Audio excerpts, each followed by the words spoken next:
भारतातील हे पहिले असे सर्वात उंच असलेले मंदिर आहे. 123 फूट उंच भगवान शंकरांची मूर्ती. ही मूर्ती लांबून सुद्धा बघता येते. हेच या मंदिराचे वैशिष्ट्य आहे. कर्नाटक राज्यामध्ये भटकल तालुक्यातील एका शहरामध्ये असलेल्या या मंदिराला तिन्ही बाजूंनी अरबी समुद्राने घेरलेले आहे. तर माझा आजचा ब्लॉग आहे मुरुडेश्वर टेम्पल. सो ही व्हिडिओ तुम्ही शेवटपर्यंत बघा स्किप न करता, आणि चॅनलला सबस्क्राईब केले नसेल तर प्लीज सबस्क्राईब करा. तर मुरुडेश्वरला जाण्याकरिता आम्ही कोल्लूरवरून सकाळी निघालो. श्री मुकांबिका टेम्पल बसस्टँडवरून आम्ही बायंदूरची बस केलेली. त्या बसची तिकीट आहे पर पर्सन 45 रुपीज आणि आम्ही बायंदूरला गेलेलो. तिथून मग आम्ही मुरुडेश्वरची बस केली आणि त्या मुरुडेश्वरच्या बसची तिकीट आहे पर पर्सन 67 रुपीज आणि अशा प्रकारे आम्ही मुरुडेश्वरला पोहोचलेलो. आपल्याला बस या गेटपर्यंत सोडून देते आणि इथून आपल्याला मंदिराच्या परिसरामध्ये आतमध्ये जाण्याकरिता रिक्षा करायचा असतो. रिक्षा आतमध्ये मंदिराच्या गेटपर्यंत पोहोचून देण्याचे 50 रुपये घेतात.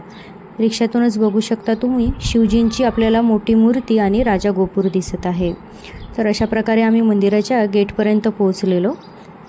रिक्षा आपल्याला अगदी मंदिराच्या गेटपर्यंत सोडून देतात. बाहेरच आपल्याला पूजेचे सामान घ्यायचे असेल तर हार फुलं वगैरे सर्व मिळतात. आणि आतमध्येच थोड्याच अंतरावर चप्पला स्टँड आहे. तिथे चप्पल शूज वगैरे ठेवले की आपण दर्शनाला आतमध्ये जाऊ शकतो. हे बघा, अशा प्रकारे आम्ही इथे पोहोचलेलो. आतमध्ये गेलो आणि शूज रॅकवर चप्पल्स वगैरे ठेवले आणि दर्शनाकरिता आतमध्ये निघालेलो. तसेच मंदिराच्या बाजूलाच खूप मोठे उद्यान आहे. तिथे आतमध्ये एक शोसुद्धा दाखवला जातो की कशाप्रकारे मुरुडेश्वरला शिवलिंग स्थापित झाले. तो शो पण मी तुम्हाला दाखवणार आहे. त्याकरिता व्हिडिओ तुम्ही शेवटपर्यंत बघा. तर अशा प्रकारे आम्ही दर्शनाकरिता आतमध्ये निघालेलो. तिन्ही बाजूने पाण्याने वेढलेल्या कंदुका टेकडीवर हे मुरुडेश्वर मंदिर भगवान शंकरांचे आहे. येथे भगवान शंकरांच्या आत्मलिंगाची स्थापना आहे, ज्याची कथा रामायण काळापासून आहे. जेव्हा रावण अमरत्व मिळावे म्हणून शंकराला प्रसन्न करून घेण्यासाठी तपस्या करत होता, त्यावेळी त्याच्या तपस्येला खुश होऊन शंकराने त्याला शिवलिंग दिले, ज्याला आत्मलिंग असे म्हटले जाते. हे आत्मलिंग लंकेमध्ये जाऊन स्थापित केलेस तर तू अमर राहू शकतोस. तसेच हे लिंग ज्या ठिकाणी ठेवशील हे त्या ठिकाणी स्थापन होणार असेही सांगितले. भगवान शंकरांच्या म्हणण्यानुसार रावण शिवलिंग घेऊन लंकेला जात होता. वाटेमध्ये भगवान गणेशाने चालाकीने रावणाला पाठवून दिले आणि हे लिंग गोकणच्या जमिनीवर ठेवून दिले, जिथे हे स्थापित झाले. या रागाने रावणाने या लिंगाला नष्ट करण्याचा प्रयत्न केला आणि शिवलिंग ज्या वस्त्राने झाकून ठेवले होते ते वस्त्र तो इकडे तिकडे फेकू लागला. त्याच वस्त्राचा एक भाग आहे जो कंदुका पर्वतावर जाऊन पडला, त्यामुळे याला मुरुडेश्वर म्हणून ओळखले जाते असे म्हणतात. ही कथा शिवपुराणामध्ये सुद्धा आपल्याला दिसून येते. मंदिर पूर्णपणे आधुनिकीकरण केलेले आहे. गर्भगृह वगळता गर्भगृह अजूनही तेच आहे, जे अजूनही अंधारात आहे आणि त्याचे शांत स्थान कायम आहे. मुख्य देवता श्री मुरुदेस लिंग आहे, ज्याला मुरुडेश्वर असेही म्हणतात. हे लिंग मूळ आत्मलिंगाचा एक भाग आहे असे मानले जाते आणि ते जमिनीपासून सुमारे 2 फूट खाली अभिषेक, रुद्राभिषेक, रथोत्सव इत्यादी विशेष सेवा करणारे भक्त गर्भगृहाच्या उंबरट्यावर उभे राहून देवतेचे दर्शन घेऊ शकतात आणि पुजाऱ्यांनी जवळ ठेवलेल्या तेलाच्या दिव्यांनी लिंग प्रकाशित केले जाते. हे लिंग मुळात जमिनीत पोकळ असलेल्या जागेत एक खडक आहे असे म्हटले जातात. भक्तांना गर्भगृहात प्रवेश करण्यास मनाई आहे. आपण बाहेरूनच दर्शन घेऊ शकतो. आम्ही दर्शन घेतले आणि हा मंदिराचा बाहेरचा परिसर आहे. तसेच या परिसरातूनच तुम्ही बाहेर बघितले तर खूप मोठा अरबी समुद्रसुद्धा दिसतो आपल्याला. बाहेरचा परिसर खूप छान असा शांत आहे. बाहेर तुम्ही व्हिडिओ शूटिंग करू शकता, पण जेव्हा दर्शनाकरिता आपण आतमध्ये जातो तिथे मोबाईल अलाउड नाही आहे. त्यामुळे हा पूर्ण बाहेरचा परिसर मी तुम्हाला दाखवते आहे. भरपूर मंदिर आहे तिथे आणि अशा प्रकारे दर्शन घेतले. तसेच हे बघा, 2008 मंदिरात 20 मजली राजा गोपूर बांधण्यात आले आहे आणि मंदिर अधिकाऱ्यांनी एक ही अशी लिफ्ट बसवली आहे जी राजा गोपूरच्या माथ्यावरून 123 फूट उंचीच्या श्री शिव मूर्तीचे दृश्य आपल्याला देते. तर 17व्या माळ्यावर आपण गेलं की असे चारही बाजूंनी तुम्हाला मी दाखवते आहे 4 विंडो आहे आणि त्या 4ही विंडोमधून तुम्हाला वेगळी वेगळी दृश्य बघायला मिळतात. लिफ्टचा टाईम पहाटे 3 ते दुपारी 1 आणि दुपारी 3 ते रात्री 8 वाजेपर्यंतचा आहे. ही एक विंडो आहे. यामधून बघा तुम्हाला निसर्ग बघायला मिळेल. चारही विंडोतून 4 दृश्य बघायला मिळतात आणि खरंच खूप बघण्यासारखे आहे ते. यामध्ये बघा किती मोठ्या संख्येमध्ये आपल्याला झाडं दिसत आहे. तर या विंडोतून संपूर्ण निसर्ग अनुभवायला मिळणार. ही विंडो दुसरी आहे. या विंडोमधून तुम्हाला समुद्र किनारा बघायला मिळणार. खूप असा दूरवर समुद्र किनारा बघायला मिळतो. हे बघा,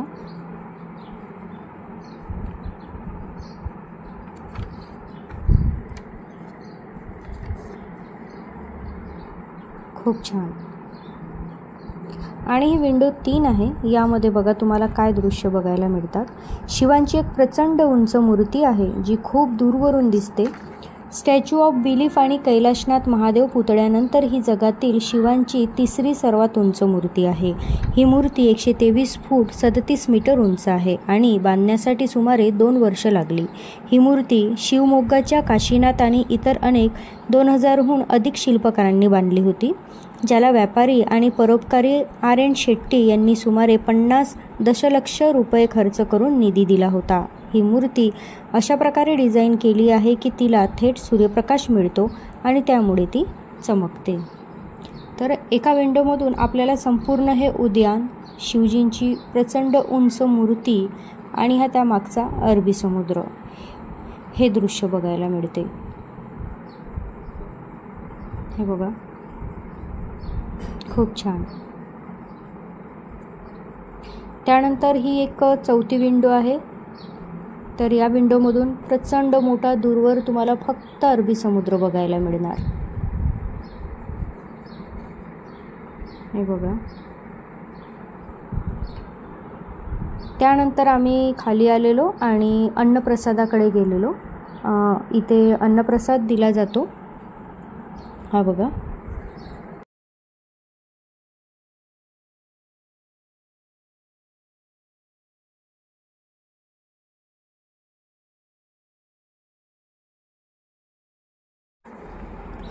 यामध्ये सर्वप्रथम गोड खीर त्यांनी दिलेली, त्यानंतर मिक्स भाजी, राईस, सांबार आणि ताक वगैरे हे दिलेले.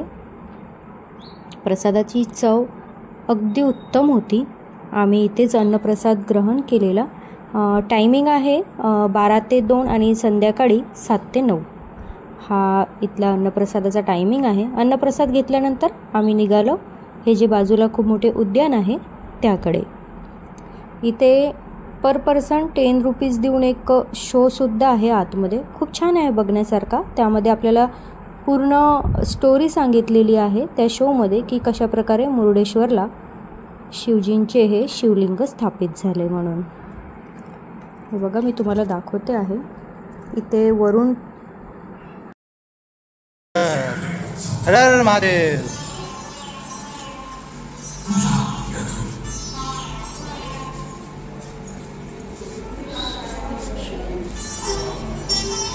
ओम नमः शिवाय. ओम नमः शिवाय.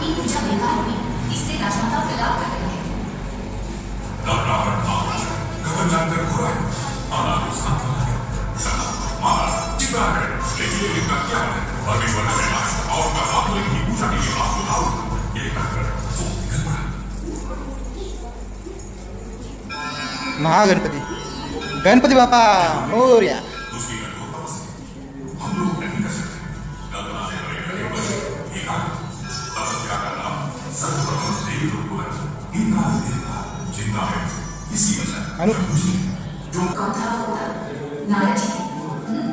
नारजी ने देवी माया से आकर्ष की. नारजी ने इसे सारी बात बताई. माया मदद करने के लिए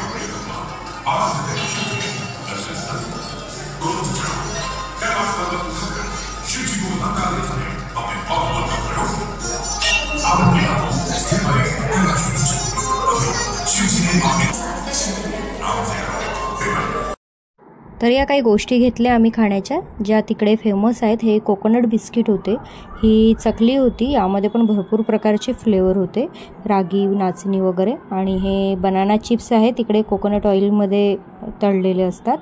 हे आहे बनाना हलवा आणि हा आहे बदाम काजू हलवा. तर आतमध्ये बघा बदाम काजू हलवा असा असतो आणि बनाना हलवा हा असा दिलेला आहे. तसंच मंदिरामध्ये आपल्याला हा असा प्रसाद मिळतो आणि या आतमध्ये लाडू असतात आणि हे ना पूर्ण असे तुपामध्ये बनवलेले असतात.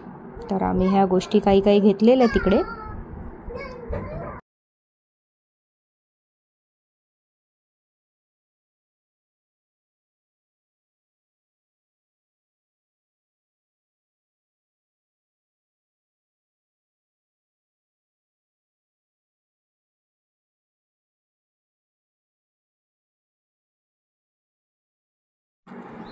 तर अशा प्रकारे इथे एक हा असा शो दाखवला जातो.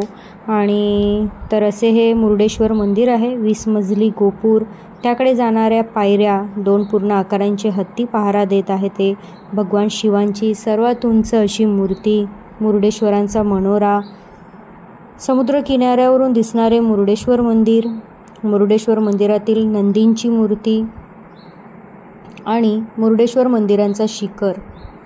तर हा ब्लॉग तुम्हाला कसा वाटला मला नक्की सांगा. माझ्या चॅनलला सबस्क्राईब केले नसेल तर सबस्क्राईब करा आणि बेल आयकॉन बटनला क्लिक करा. परत अशाच नवीन व्हिडिओज आणि माहिती तुमच्याकरिता घेऊन येईल. धन्यवाद.